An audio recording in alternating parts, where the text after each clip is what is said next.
მოგესალმებით. დღეს ჩვენი ვიდეო იქნება Parallax background-ზე, როგორ უნდა გამოვიყენოთ Parallax 2D node-ი და როგორ შევქმნათ აი მსგავსი ტიპის background-ი. როგორც აკვირდებით, აქ ისეთი შეგრძნებაა, თითქოს რაღაცა გარკვეული სივრცე არის უკან ნაწილი ხეებისა, რაც სხვა სიჩქარით მოძრაობს, შუაში კიდევ სხვა სიჩქარეა, ახლოს რომელიც არის სხვანაირად მოძრაობს და ასე შემდეგ. აი ასეთი მცირე background-ი შეგვიძლია ძალიან მარტივად გავაკეთოთ. დასაწყისისთვის მე მაქვს გამზადებული ჩვენი პროექტი, რომელიც წინა ვიდეოებში ავაწყეთ. ისეთ განსაკუთრებული არაფერი არ არის, გვაქვს character movement-ი, ახლა შეუძლია, ხმლის მოქნება და ასე შემდეგ. თავარი არის, რომ movement-ი აქვს, რაღაც გარკვეული მოძრაობა შეუძლია, რომ დავდესტოთ ის ჩვენს უკან არსებული background-ი როგორ მუშაობს. კარგი, ჩვენ გვაქვს ორი, ამ შემთხვევაში player-ი და playground-ი. player-ი არაფერში ამჭირდება, მოდი playground-ზე გადავალ და აქ ჩვენს tower node-ზე დავამატებ რამდენიმე nodes. კარგი, პირველი რაც უნდა იყოს, ეს არის node 2D. უბრალოდ Parallax. შეგვიძლია ესე გავაერთიანოთ, მოდი პარალაგ node 2D-ს დავამატებ და აი აქ ამას დავაწერო, ეს იყოს BG-ს, background-ები ჩავსვათ აქ. შემდეგ იყოს Parallax 2D, ორი გვაქვს Parallax layer-ი, რომელიც ამის ძველი ვარიანტია, ასე რომ გამოვიყენოთ, რომელიც ახალი არის. Parallax 2D იყოს და ამას ახლა უნდა გქონდეს შვილი. შვილი უნდა იყოს ამ რაღაც გარკვეული ტექსტურის გამომსახველი. ამისათვის შეგვიძლია როგორც გამოვიყენოთ რაღაც sprite 2D, ასევე შეგვიძლია გამოვიყენოთ texture rect-ი. მოდი ამ შემთხვევაში მე texture rect-ს გამოვიყენებ. თუ ჩვენს მებს შევამოწმებთ, sprite-ებს შევამოწმებთ, არ მაქვს background-ი. მოკლედ background-ები გვაქვს, რომელიც მოცემული იქნება description-ში და შეგიძლიათ გადმოწეროთ, რომ დავაკვირდეთ, ეს არის სულ უკანა background-ი, შემდეგ ეს გვაქვს მაგის შემდეგი ნაწილი, უბრალოდ ეს close view არის, ყველაზე ახლოს რომელიც არის ბოდიში, პირიქით. გვაქვს ეს რაღაცა far, შორიდან რომელიც არის, ეს ასე უნდა იყოს. გვაქვს ასევე სადღაც შუაში რომელიც არის და close view-ც არის და აი დაახლოებით ასეთი background-ი არის, რომელიც, ამ Parallax-ით უნდა გავაკეთოთ. კაი, მოდი ამას წავშლი ახლა მე. აქ texture rect-ში გადავიტან და პირველი რომელიც მინდა გავაკეთო, ეს არის woods background-ი, რომელიც არის უბრალოდ ყვითელი ნაწილი ამ ჩვენი ფონისა. უკანა ნაწილისა. აქ შეგვიძლია რომ, scale-ს გავაკეთოთ და double-ს ჩამოვწიოთ. ეხლა თავიდან თუ დავაკვირდებით, იმ ბოლო ნაწილზე არ არის. შეგვიძლია დავტოვოთ რეალურად და უბრალოდ double-ად ჩამოწევაც, შეგვიძლია საბოლოო ჯამში უბრალოდ double-ად ჩამოვწიოთ. და ეხლა ნახეთ, ეს რო ჩავრთო მე, ამ შემთხვევაში არაფერი არ მოხდება. ჩვეულებრივად შემიძლია გავწდე ამას.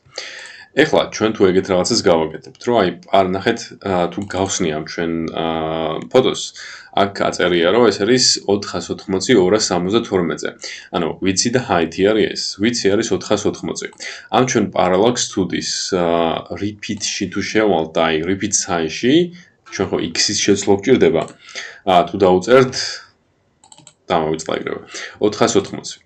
480 რო დავუწეროთ აქ, ეს ეგეთ რაღაცას გააკეთებს, რომ ყველა ჯერზე, როდესაც 480 იქნება, სამუდამოდ გაიმეორებს ამას, ნახეთ. აი აქეთ რო წავიდა. აი ნახეთ, აი ეგეთ რაღაცას გამეორებას აკეთებს. მაგრამ ამას, როგორც ჩანს, მაინც და მაინც კარგად არ აკეთებს და აი რო გავწდებით, აი მაგის მერე აკეთებს ამ ყველაფერს. ეხლა მაგის მოგვარება როგორ შეგვიძლია? ძალიან მარტივად, უბრალოდ შეგვიძლია, რომ ამას ზომა გავუზარდოთ. შეგვიძლია გადავიდეთ და აი scale-ი, მოდი ამას გამოვურთავ, რომ არ იყოს და მოდი უბრალოდ ამაზე არ შუაში არ არის, texture rect-ში გადავიდეთ, მოდი.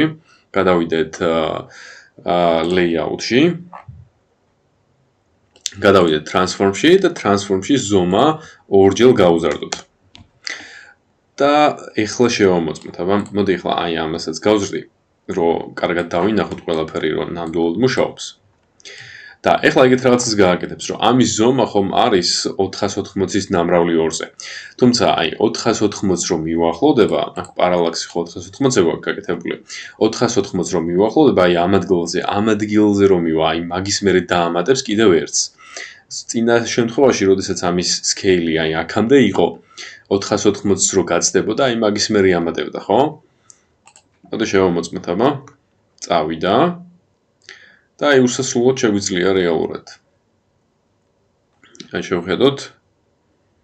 ყოველთვის იმუშავებს ეს ყველაფერი. როგორც მარცხენა მხარეს, ასევე მარჯვენა მხარეს. და ნუ ეხლა თუ რა თქმა უნდა დაბლაც გინდათ, ამ შემთხვევაში შეგიძლიათ უბრალოდ სტრეჩი გავუკეთოთ ამას, აქ როგორც საიზი შევუწვალეთ ამ ადგილზე, აქაც შეგვიძლია გავაკეთოთ და პრობლემა არ იქნება. აი, პირველი ნაწილი გავაკეთეთ. მოდი ამ პარალაქსს სახლს შევუცვლი. და ამას დავაწერ რა ვიცი იყოს, ბიჯი. მაინც დიდი მნიშვნელობა არ აქვს. კაი, მოდი ახლა დავამატოთ შემდეგი ნაწილი, ამ პლატფორმას შევგეცავ. დავამატოთ შემდეგი ნაწილი, აქაც parallax 2D დაგჭირდება და აქაც დაგჭირდება texture recti. კარგი. ეხლა ერთი რაღაცა მინდა ვნახოთ. ყველა ჯერზე რომ ესენი საბოლოო ჯამში ერთმანეთს უნდა დაემთხვას და ყველა ჯერზე რომ აი ეს ცალკე არ ჩამოვწიო და ასე შემდეგ რაღაცები არ გავაკეთო, ამის transform-ში შევამოწმებ.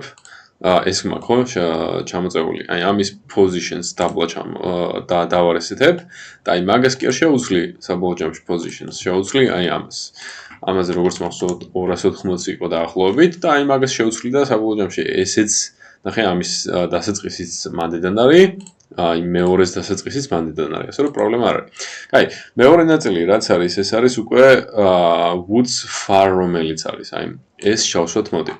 ეხლა აქაც იგივე პრინციპი არის, ხო? ეხლა ნახეთ, მოდი ეგ გავაკეთოთ. პირველ რიგში layout-ში გადავიდეთ transform-ში და აი ეს 2-ზე გავამრავლოთ. x-ის გამრავლება გვჭირდება 2-ზე, ხო? ეს 2-ზე გავამრავლოთ. მაგრამ ნახეთ, რო არ მინდა რომ stretch-ი გააკეთოს, ეხლა ეს მაგალითად ძალიან ცუდი არის.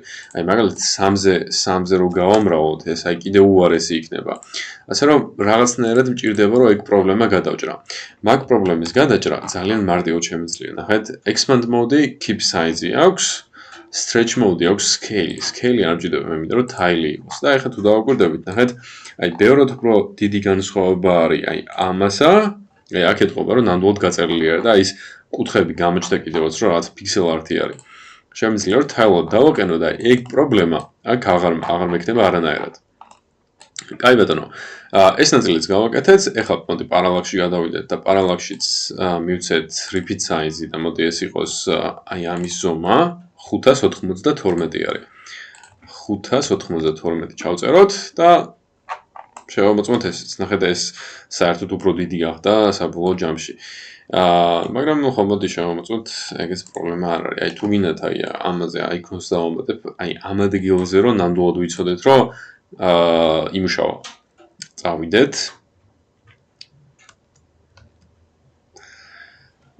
ცოტა ხან დაჭირდება, აი ნამდვილად ვიცით რომ ამ ადგილზე იმუშავა და მე კიდე ნუ არ ჩავედი რა თქმა უნდა, იმიტომ რომ collision shape-ი დამთავრდა. ანუ მაგანაც იმუშავა. კაი, ამას მოდი დავაწერე far.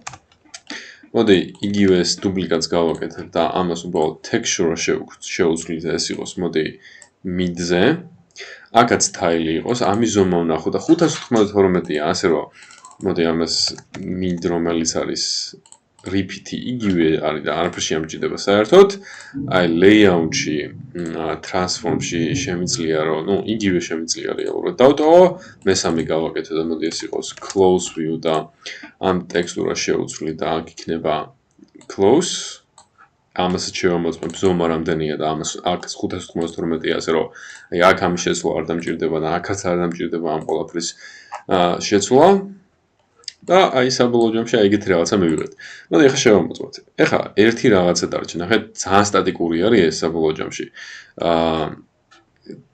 თუ გინდათ რომ აი ცოტა ზემოთ რო ავწიოთ, მოდი კამერას ოდნავ მაღლა ავწევ. კამერა როგორც მახსოვს, offset-ი მქონდა გაკეთებული, ხო? აი აქედან მქონდა offset-ი გაკეთებული და მოდი ოდნავ ზემოთ ავწევ, აი. დაახლოებით აი ასე რო იყოს. აი ასე მე მგონი უფრო ნორმალური არის, რომ უშუალოდ კონცენტრაცია გავაკეთოთ ამ ჩვენს ხეებზე. კაი, ეხლა ნახეთ როგორც ჩვენ გქონდა აი წინა აი ამაში. აი აქ გქონდა ეგეთი რაღაცა, რომ უკანა ნაწილი მოძრაობდასავით. აი ეგ მოძრაობა როგორ შეგვიძლია გავაკეთოთ. აქ ჩვენ parallax background-ს ეგეთი კარგი თვისება აქვს, scroll scale. Scroll scale ყველა შემთხვევაში განსხვავებული შეიძლება იყოს. ეხლა ბიჯიზე არაფერი არ გვჭირდება საბოლოო ჯამში, იმიტომ რომ ნუ სტატიკური არის და უბრალოდ რაღაც ფონს წარმოადგენს, მაგრამ აი ამ სამის სკეილები შეგვიძლია შევცვალოთ. ანუ scroll scale არის რამდენად მალე უნდა ჭირდება რომ ეს კონკრეტული რაღაცა შეიცვალოს. მოდი აი მაგალითად ეს იყოს 0.5 0.5 იყოს და შევამოწმოთ ეს. თუ დავაკვირდებით აი უკანა ნაწილი რა მოხდა? ეს მოდი ეს გამორთოთ და აი მხოლოდ აი ეს იყოს. თუ დავაკვირდებით აი მხოლოდ ის უკანა ნაწილი იცვლება, ხო? მოდი იგივე გავაკეთოთ დანარჩენებზეც. უბრალოდ მოდი ეს იყოს რაღაცა 0.8. მოდი ეს მინდ იყოს რაღაცა 0.6, ან 0.65 იყოს და მოდი close იყოს 0.5. ეს საბოლოო ჯამში თქვენზე არის დამოკიდებული. აი რაღაცა ეგეთი ის იქნება, რომ სწრაფად, ну რაღაცები იცვლება. ესენი საბოლოო ჯამში პირიქით უნდა გამეკეთებინა და თავიდან სწორად მივდიოდი. ეს იყოს 0.85 იყოს მოდიება და შევამოწმოთ რამდენად კარგად არის. აი მეგონა ეს ნორმალური არის. მერე მიდზე შეგვიძლია, მიდი იყო. და ეს იყოს 0.55 იყოს, აბა. აი საბოლოო ჯამში ეგეთი რაღაცა მივიღეთ. უკანაც ნორმალურად იცვლება, წინაც ნორმალურად იცვლება. აი საბოლოო ჯამში ეგეთი ბექგრაუნდი მივიღეთ, რომელიც მუდმივად უსასრულოდ გრძელდება და რომელიც ცოტა იმის შრაბაჭლებას ქმნის, რომ ჩვენს უკან ბექგრაუნდად რაღაცა არის, რაც შედარებით ცოცხალი არის, ვიდრე რაღაც სტატიკური ბექგრაუნდი. იმედი მაქვს მოგეწონათ, ну საკმაოდ მარტივი ტუტორიალია და არ გიჭირდებოდა, თუ რამე კითხვები გაქვთ, რა თქმა უნდა, შეგიძლიათ კომენტარებში დამიწეროთ.